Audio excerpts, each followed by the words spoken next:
Bonjour à tous, dans cette vidéo de culture économique, juridique et managériale, nous nous demandons quelles sont les principales évolutions du marché du travail. Nous observerons d'abord les acteurs principaux de ce marché, puis les relations entre entreprises et travailleurs, et enfin les réformes des politiques de l'emploi.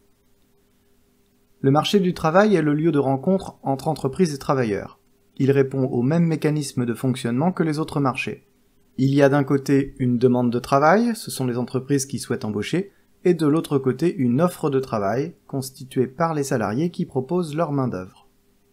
Les contraintes rencontrées par les entreprises sont principalement quantitatives, en nombre de salariés demandés, et qualitatives, notamment en termes d'adéquation des postes demandés avec le profil des salariés. Comme sur tous les marchés, le prix est l'indicateur qui mène à l'équilibre. Le salaire négocié augmente ou baisse en fonction de la demande et de l'offre de travail. Le besoin en travail, exprimé par les entreprises, peut prendre plusieurs formes, que ce soit au niveau des compétences mobilisées ou de la nature même du travail. Elles ne peuvent, dans la réalité, que rarement trouver le profil exact, idéal. Elles doivent composer avec le travail offert par les salariés. Observons maintenant les relations entre entreprises et travailleurs. Elles diffèrent en fonction de la conjoncture. L'enjeu principal réside dans le degré de flexibilité du marché du travail. Les entreprises peuvent ajuster le montant des salaires et le niveau des embauches en fonction de leur activité et de la conjoncture. Il est cependant intéressant de noter que cette flexibilité des salaires ne semble profiter qu'aux entreprises.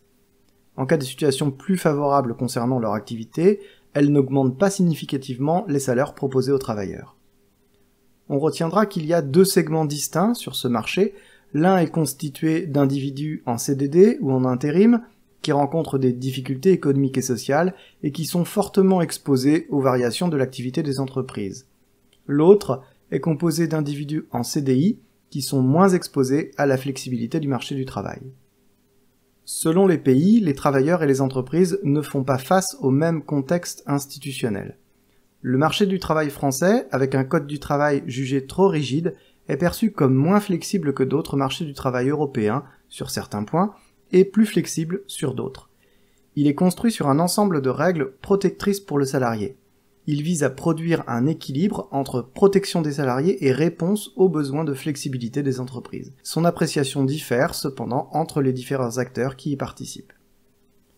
Pour terminer, penchons-nous sur les réformes des politiques de l'emploi. La baisse du chômage est l'objectif principal des pouvoirs publics.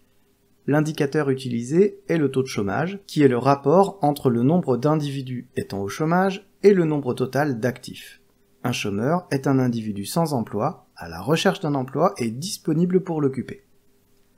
L'État combine deux types de politiques de l'emploi, celle active, qui vise à accroître la quantité d'emplois dans l'économie, et celle passive, dont l'objectif est le traitement social des situations de chômage des travailleurs.